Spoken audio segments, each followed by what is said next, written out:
배 대표님, 민주당은 지난번 이재명 선거법 사건에 대해서 조희대 사법부 대법원이 파기환송 판결을 했다고 그에 대한 지금 보복에 나선 상황 아닙니까? 어디다가 최고 저놈의 심기를 건드리는 일을 벌였느냐? 예. 한번 맛을 봐라. 뭐 이런 것 같아요. 특히 지금 이재명과 민주당이 아무런 눈치도 안 보고 거침없이 밀어붙이고 있는 것은 국민의힘이 짱짱하게 버텨주고 단일화가 아주 멋지게 이루어졌다면 그런 일을 감히 못하지요. 그렇죠. 그런데 지금 상황에서는 뭐 국민의힘 누가 나온들 당신들은 이미 끝났어. 이런 지금 어떻게 보면 자만심이랄까? 김칫국을 먹고 있는 건 예. 아닙니까? 또 사실이 그렇고요. 그렇죠. 그러다 보니까 조희대 대법원장을 겨냥해가지고 지금 이 민주당과 이른바 법원 내 좌파 판사들 있지 않습니까? 정치 판사들이 협공하는 모양새를 펴고 있네요. 그러니까요. 일단은 고 박사님도 그렇지만 고 박사님이 뭐 4, 50년 언론에 종사하셨지만 대법원장을 이것도 더군다나 대선 국면에 끌어내는 거 보신 적 있습니까? 없죠. 정권을 잡아가지고 자기 사람으로 교체하기 위해서 그런 작업은 지난번 문재인 때 예. 사실은 그 벌였지 않습니까? 그래갖고 양승태 대법원장을 구속까지 시켰어요. 그렇죠. 그건 정권을 잡은 뒤에 또 자기 사람으로 교체하기 위해서 그러니까요. 사법부를 말을 잘 듣는 사법부를 길들이기 위해서 그런 일은 있을 수가 있었지만 그렇죠. 김명수 대선 사람. 과정에 이런 일은 덧도 보도 못했고 그런 후보를 찍을 사람이 네. 없죠. 그다음에 두 번째는 뭐냐면 적어도 선거 때 중도층 눈치도 좀 보거든요. 네. 지금은 눈치도 안 봐요. 안 봐봐요. 안 봐요. 자, 그러니까 방금 전에 말씀하셨던 대로 이게 뭐 경쟁자가 짱짱하면 예. 눈치라도 보거든요. 근데 네. 지금 여러분들 이재명 후보를 보면은 파란색 옷도 안 입어요. 그냥 베이지 니트색. 그러니까 이게 뭐냐면 사복이잖아요. 이미 선거 끝난 거예요. 선거 끝나고 지금 이른바 민생행보 하는 거예요. 민생행보. 아니 보시면은 지금 당 이야기도 안 하잖아요. 네. 선거 이야기 안 해요. 그러니까 가서 뭐 여기 지역은 어떻습니까? 아 지역 화폐에서 이거 우리 농촌 인구 좀 늘어나게 만들어야 되겠고. 아니 이게 선거 행보가 아니에요. 근데 세 번째 말씀드리는 건 뭐냐면 이게 무서운 겁니다. 자, 이른바 유력 대선 후보는 온화한 미소, 염화시중의 미소를 던집니다. 그런데 민주당은 초강경이에요. 왠지 아십니까? 이게 충성 경쟁이거든요. 그러니까 정확히 아까 뭐 한동훈 전 대표도 북한 이야기를 했지만 지금 막 조희대 대법원장뿐만 아니라 10명의 대법관 탄핵 이야기도 있어요. 그러니까 아니 단 한 사람에 대한 유죄 취지 파기환송심 딱 한 번 했는데 10명의 대법관을 탄핵할 수도 있다는 이야기 나왔지 않습니까? 지금 14일은 조희대 대법원장 청문회 이야기를 하고 있고요. 더 놀라운 거는 저는 이거 안 믿었습니다. 처음에 가짜 뉴스인 줄 알았어요. 네. 고 박사님 그 뉴스 보셨죠? 대법관 몇 명 한다는 겁니까? 100명. 100명을 해버려가지고. 100명. 아니 근데 제가 말씀드린 게 뭐냐면 김명수 사법부에서 재판이 정말 지체됐지 않습니까? 예. 그걸 이유로 들어서 100명인데 그럼 정작 늘려야 될 때 3년 전, 4년 전 늘렸어야죠. 재판이 왜 늘어졌습니까? 선거법 같은 경우 이재명이가 온갖 침대 축구 전략을 펴가지고 1심만 2년 2개월을 끌은 것 아닙니까? 대법관 숫자하고 아무 상관없습니다. 그런데 지금 문제는 이재명까지도 사법부에 대해서 말은 신뢰를 하고 있다. 사법부가 나를 여러 가지 이 정권의 공격에서 나를 구해줬다. 이렇게 하면서도 그러나 사법부가 청구를 난사를 하면은 그거 고쳐야 가만히 안 있겠다. 그 난사를 한 그 지목 오는 사람이 바로 조희대 대법원장 아닙니까? 그러니까 예. 조희대 대법원장을 쳐버리면은 다른 법관들은 딱 끽소리 못하죠. 끽소리 못하고 깨갱할 거다. 바람 앞에 풀 넣듯이 쫙 눕는다. 이렇게 보고 있는 거야. 그걸 문재인이가 했던 거 아닙니까? 그것을 지금 똑같이 하고 있어요. 이게요. 말씀하셨는데 고맙습니다. 말씀하셨는데 적폐청산이라는 게 우리가 100명이 있어도 한 명만 조지면 99명은 꼼짝도 못해요. 한 놈만 패라는 게 있지 한 않습니까? 명만 패라는 거예요. 예. 그러니까 지금도 보면은 이재명 후보는 굉장히 이제 염화시종의 미소를 띠면서 사법 우리 중요하다. 최후의 보루 아닙니까? 그러면서 방금 전에 하신 말씀이 하지만 총구가 내 쪽으로 오면 다른 쪽으로 가면 그건 마음대로 뭐 연사를 하든 뭐 폭격을 하든 상관이 없는데 내 쪽으로 오면 그건 아니야. 단호한 겁니다. 그래서 지금 공직선거법이라든지 뭐 다른 판결도 헌법 84조 얘기합니다만 무죄로 이재명 후보에 대해서 선고할 거면 그건 허용. 그 외의 재판은 중지. 이걸 지금 입법으로 해서 지금 본회의 통과시키겠다는 거 아니겠습니까? 예. 그러니까 지금 이게 뭐 정권이 바뀌어서 통과되면 재판이고 뭐고 다 사라지는 거예요. 지금 이 조희대 대법원장을 임기가 원래는 대법원장은 6년입니다만은 2024년 11월 8일에 제 17대 대법원장으로 취임을 했어요. 5년 남았다니까요, 지금요. 그런데 6년인데 정년이 70세까지입니다. 그렇죠. 그래서 3년 6개월 만에 퇴임을 하게 되는데 2027년 6월에 퇴임을 하게 되어 있습니다. 예. 그때가 70세가 되니까요. 조희대 대법원장이 57년생이니까 67세예요. 그렇네요.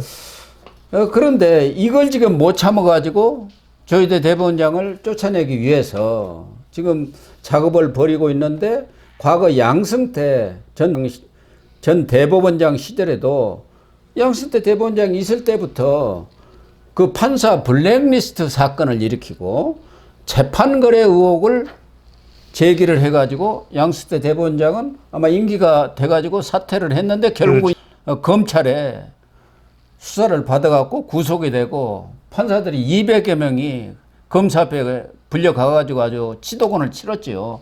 뭐 양승태 대법원장뿐만 아니라 대법관들도 대여섯 명이 기소가 돼가지고 그런데 다 지금 무죄 판결을 받았지 않습니까? 그런데 그때 나선 사람들이 뭐냐? 하나는 법원 노조입니다. 이 공공기관도 그 기관장 쫓아내는데 제일 앞장서는 사람들이 노조들 아닙니까? 좌파. 그래가지고 KBS나 이런 거 보면은 이사 쫓아내는데도 노조가 나서갖고 집에까지 쫓아가가지고 꽹가리 씌고 하면서 결국 쫓아냈는데 법원 노조가 나서고 또 하나 나서는 게 전국 법관 대표회의. 이겁니다. 그때도 이 사람들이 이겁니다. 양승태 때도. 이번에도 26일 날 예. 법관 대표회의가 개최되죠. 그러면은 법관 대표회의가 개최된다 하면은 보통 사람들은 아니 민주당이 어떻게 그렇게 정상적으로 이 재판을 한 조희대 대법원장과 대법관들을 그렇게 공격하고 말도 안 되는 폭주 입법농단을 벌이냐. 거기에 대해서 사법부를 흔들고 이런 부분에 대해서 항의하는 걸 그런 취지로 모이는가 했는데 아닙니다. 아니라고 그래요. 아닙니다. 예. 조희대 대법원장이 이 민감한 시기에 5월 1일 선고한 이걸 문제 삼는 겁니다. 이게 법관의 정치적 중립을 어긴 거 아니냐, 정치에 개입한 거 아니냐, 거기에 대해서 조 대법원장이 물러나든가 유감을 표명하는 그런 것을 작당하기 위해서 모인다는 거 아닙니까? 그것도 대선 공식 선거 운동 기간인 26일이에요. 결국은 됩니까? 이거는 민주당과 이 좌파 정치 판사들이 협공을 해갖고 조희대 대법원장을 쫓아내고 자기 사람으로 교체해서 사법부를 완전히 장악해가지고 이것은 이재명뿐만 아니라 지금 선거법이라든가 여러 가지 범죄로 재판을 받고 있는 의원들의 이해가도 딱 들어맞거든요. 자기 사람으로 싹 바꿔가지고 선거법 그거 뭐 다 무죄야. 무죄 판결. 이게 지금 받아내겠다는 거야. 그런데 이 전국 법관 대표회의 대표회의라는 게 거기 의장부터가 남부지법의 김애영 부장판사인데 이 사람도 그 대표적인 국제인권법. 네. 거기 뭐 공보관사라든가 임원들도 대부분이 우리법이라든가 국제인권법 출신들이에요. 그러니까 말은 법관 대표 회의인데 실제로는 좌파 번사들 모임체라고 보면 되는데 이걸 김명수 때 하나의 공식적인 기구로 격상을 시켜줘 버린 거 아니에요. 그렇죠. 김명수가 아주 좌파 이 우리법 그 출신이죠. 예. 우리법을 만든 사람이야. 우리법 연구회 초대 회장으로 만든 사람 아닙니까? 그래가지고 김명수 대법원장 시절에 이 좌파들 우리법 출신들을 다 요직에 심어놨던 거 아닙니까? 그 사람들이 또 지금 들고 일어나네. 예. 결국은 중요한 것은 조희대 대법원장이 버텨줘야 하는데 물러나지 않을 끝까지 겁니다. 지킬까요? 저는 이 말씀을 드리고 싶은 것이 뭐냐면은 두 가지인데 조희대 대법원장이 이미 2014년부터 2020년까지 대법관을 역임했던 사람이에요. 예. 자, 한번 들어보세요. 2014년부터 2020년까지면은 문재인 정부도 포함이 되는 겁니다. 예. 그런데 왜 이 사람이 윤석열 정부에서 다시 대법원장이 됐냐면 이 사람이 그때 대법관일 때 어떤 평가를 받았는지 고 박사님 아시지 않습니까? 예. 어느 한쪽에 서는 사람이 아니에요. 오로지 법과 양심에 따라서 판결을 내리는 사람이 조희대 대법원장입니다. 그런데 지금 민주당에서 공격하는 건 뭐냐? 만약에 제가 여쭤볼게요. 5월 1일 날 상고심기가 무죄 선고 내렸으면 조희대 대법원장이요 영원하시소서 영원하시옵소서 그러지 않겠어요? 당연하죠. 당신은 대한민국 법치주의의 영웅이십니다. 국무총리로 나중에 우리가 정권 교체하면 임명하겠습니다. 그러지 않겠어요? 예. 예전에 이제 국무총리 물망에 올랐던 대법관이나 이런 사람들이 있었으니까. 그런데 이게 말이나 됩니까? 그러면 여러분들 제가 이렇게 한번 여쭤볼게요.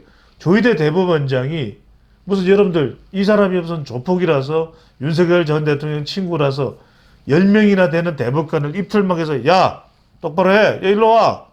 너 이 이재명 유죄 찬성 안 하면 너 국물도 없어?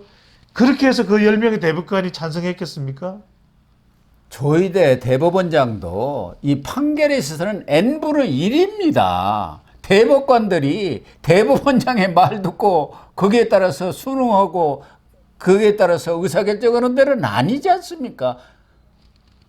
저는요, 이 만약에 전국 법관 대표회의가 고 박사님 말씀대로 조희대 대법원장을 흔들기 위해서 26일 날 회의를 한다면 저는 대한민국 사법부는 끝났다고 봅니다. 더 이상 사법부는 없고 더 이상 대한민국에 믿을 수 있는 법은 없어졌다. 이렇게 국민들은 판단하지 않을까. 물론 뭐 모든 국민은 아닐 겁니다. 우리가 정치 성향으로 다 갈라져 있으니까요. 또 하나 말씀드리고 싶은 것이 뭐냐면 지금 조희대 대법원장이 강제를 했다 그러면 정말 파기자판을 내서 그 자리에서 이재명 후보를 정말 빼박캔트로 아예 대선에도 못 나게 했을지도 몰라요. 근데 법리에 따라서 유죄 취지 파기환송을 한 겁니다. 그럼 재판을 받으면 돼요. 그렇지 않습니까? 네. 유죄 취지 파기환송이면 아직 이 서울고등법원에서 100만 원 미만으로 할지 100만 원 이상 아무도 모릅니다. 예. 그러면 최선을 다해서 그 부분에 대해서 법리적인 방어를 하면 될 일이고 지난번에 헌법재판소의 판결에 대해서는 민주당이 뭐라고 그랬습니까? 초지일간 헌법재판소의 법과 양심에 받아야지 왜 헌법재판관을 흔드냐 그 이야기 하지 않았습니까? 그걸 아주 그냥 노래 부르듯이 했죠. 문영배 흔들지 말라고 그렇게 이야기하지 네. 않습니까? 그러면서 박찬대 원내대표가 장애집회인가요? 예. 계속 이야기했지 않습니까? 누구누구 이름 한 사람 이야기하면서 올해가 을사년이니까 을사오적 이야기하면서 했는데 저는 정말 이렇게 되면 오히려 저는 만약에 14일 날 조희대 대법원장에 대해서 청문회를 하고 26일 날 선거일이 다 돼가는데 하지 않습니까? 여러분들 저는 오히려 보수와 국민의힘에서는 기회가 될 수도 있다고 봅니다. 그럼요. 이 모습을 보면서 중도층이 이탈하거든요. 그렇지 않아도 이재명 포비아가 많은 국민들 사이에 넓게 퍼져 있는데 그런 상황을 보면서 지금도 그렇게 느끼는 사람이 많습니다만 이재명이 집권하면 어떤 세상이 올 건가? 정말 가고갈 그런 세상이 오겠구나. 왕조 시대가 열리겠구나. 그렇게 생각할 거 아닙니까? 지금 국회요. 10명만 더 있으면 개헌도 할 수 있습니다. 예. 그 다음에 행정부는 정권을 차지하면 가지는 것 아니겠습니까?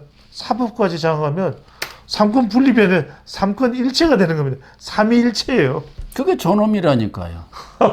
북한식으로 말하면 최고 존엄이 되는 거예요. 나머지는 다 그 밑에 존엄 밑에 보좌하는 기구로 전락하는 것이죠. 권력 분립이라는 것은 없는 거죠. 그걸 지금 염려하는 거 아니겠습니까? 많은 사람들이요. 예. 예. 사법부라도 정말 조희대 대법원장이 끝까지 물러나지 않고 자리를 지켜가지고 정말 최후 보루 역할을 좀 해주시기를 간곡히 부탁을 드려야 할 것 같습니다. 네.